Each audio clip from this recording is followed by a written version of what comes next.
Bismillahirrahmanirrahim. Candi Sukuh merupakan bangunan bersejarah peninggalan Kerajaan Majapahit. Candi Sukuh terletak di lereng Gunung Lawu dan menjadi salah satu bangunan bersejarah di era menjelang akhir Kerajaan Majapahit. Pembangunannya dilakukan sekitar abad ke-15 atau pada saat Ratu Suhita berkuasa. Penemuan Candi Sukuh terjadi pada tahun 1815 oleh Residen Surakarta Jansen. Di masa Kerajaan Majapahit, Gunung Lawu adalah kawasan yang disucikan umat Hindu Pulau Jawa.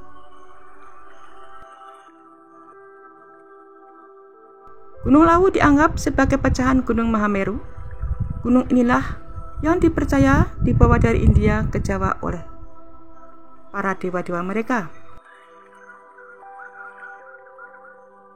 Candi Sukuh termasuk bangunan yang unik. Ia dirancang mengikuti kontur lereng Gunung Lawu dari bagian barat ke timur. Bangunan yang menjadi bagian utama candi mirip dengan piramida, akan tetapi puncaknya tidak lancip, dan para ahli menduga bahwa Candi Sukuh dibangun pada para pertapa atau oleh resi menurut mereka. Fungsi Candi Sukuh masih menjadi perdebatan di kalangan peneliti. Sebagian berpendapat bangunan tersebut merupakan tempat upacara penyucian, sementara ada pula anggapan bahwa di masa lalu Candi Sukuh adalah merupakan bangunan suci tempat para resi. Arsitektur yang sederhana memicu dugaan para ahli tentang pemahat candi yang bukan empu istana, melainkan tukang pahat kayu di pedesaan. Pendirian Candi Sukuh pun terlihat terburu-buru sebab adanya kebutuhan tempat pemujaan yang mendesak. Berbagai relief di Candi Sukuh menyajikan fragmen Bima Suci. Ia diceritakan mempunyai kehendak yang kuat dalam menggapai kesempurnaan rohani dan pencerahan.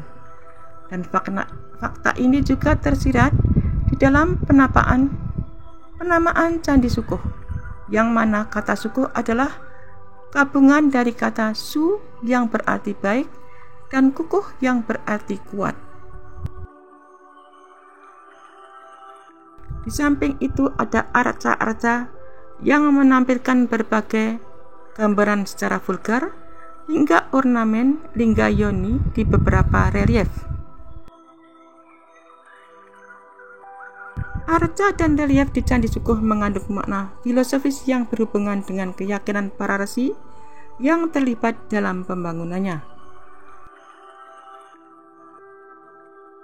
Candi Sukuh yang merupakan candi peninggalan prasejarah yang ada di daerah Karanganyar ini sudah dikenal oleh masyarakat luas sejak lama. Candi ini hampir sama dengan candi lainnya jika dilihat dari segi fisik, namun ada beberapa detail yang tidak sama dengan candi lainnya.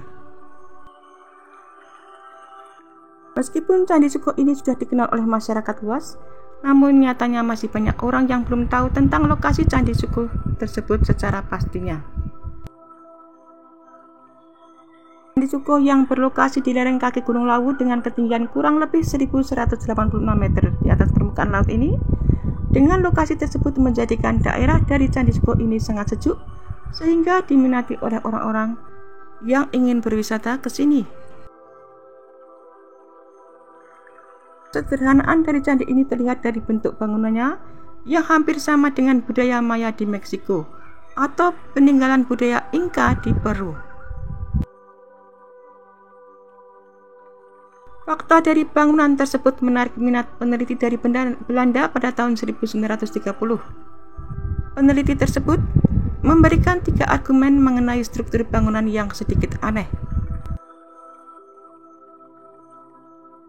Salah satu argumennya yaitu mereka menganggap bahwa pembangunan candi tersebut dilakukan secara terburu-buru sehingga menjadikan strukturnya tidak rapi. Dan dari segi bentuk memang candi ini tidak sama dengan candi Prambanan maupun Borobudur yang terlihat menawan.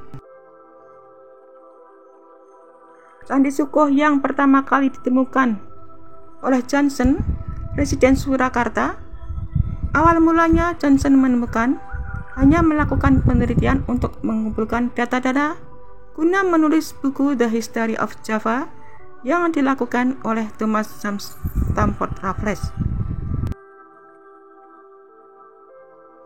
Setelah masa pemerintahan Britania Raya berlalu, Van der Waals yang merupakan arkeolog Belanda melakukan penelitian pembukaran pertama yang dimulai pada tahun 1923. Dan fakta tersebut menunjukkan bahwa Candi Sukoh telah ada sejak lama dan sampai kini masih terawat. Bentuk Candi Sukoh seperti 3 teras berundak yang merupakan susunan teras halaman. Ketika memasuki Candi Sukoh, terdapat pintu masuk di sebelah barat yang berupa gapura untuk berbentuk trapesium. Gapura ini menjadi yang terlengkap dibandingkan dengan gapura lain. Candi Sukoh merupakan salah satu peninggalan terakhir Majapahit sebelum runtuh pada tahun 1478, ditandai dengan sengkalan Sirna Ilang Kertaning Bumi. Candi ini ditahbiskan sebagai kuil tantrik Siwaisme pada tahun 1445 Masehi, menjadi tanda puncak perkembangan kultus Bima di Jawa dan filsafat hidup yang mendasarinya. Candi Sukoh dibangun oleh keturunan keluarga aristokratis tua Kediri, yaitu Bredaha pada tahun 1437. Dan pembangunan candi ini menentang kebijakan penguasa kerajaan Majapahit saat itu, yaitu Dyah Suhita.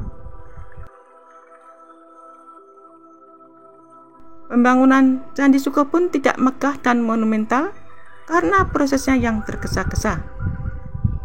Penyebab utamanya adalah kebutuhan mendesak candi untuk tempat pemujaan dan adanya situasi politik, ekonomi, serta perdagangan menjelang keruntuhan Majapahit. Candi ini juga terlihat tidak mendapat banyak pengaruh agama Hindu dan cenderung berkonsep unsur Indonesia asli, yaitu prasejarah. Relief adalah gambar dalam bentuk ukiran yang dipahat, dan relief yang dipahatkan pada candi biasanya mengandung suatu arti atau melukiskan suatu peristiwa atau cerita tertentu. Secara garis besar, relief-relief yang terdapat di Candi Sukoh terbagi menjadi 6, yaitu fragmen Garudaya, fragmen Sudamala, fragmen Bima Bungkus, Samudra Mantana, Dawaruci, dan adegan Pandai Besi. Fragmen Garudaya, relief ini terletak di depan bangunan utama agak ke selatan, dan pada sudut kiri atas terdapat prasasti dalam huruf dan bahasa Kawi yang berbunyi pada melikang buku Tirta Sunya. Pemahatan relief ini bersumber dari kitab Mahabharata bagian pertama, Adiparwa. Pada fragmen Sudamala, relief ini terletak di bagian selatan pelataran teras ketiga dan bersumber dari Kidung Sudamala. Cerita Sudamala mengisahkan tentang Sadewa, salah satu dari satria kembar di antara kelima satria Pandawa yang berhasil meruat.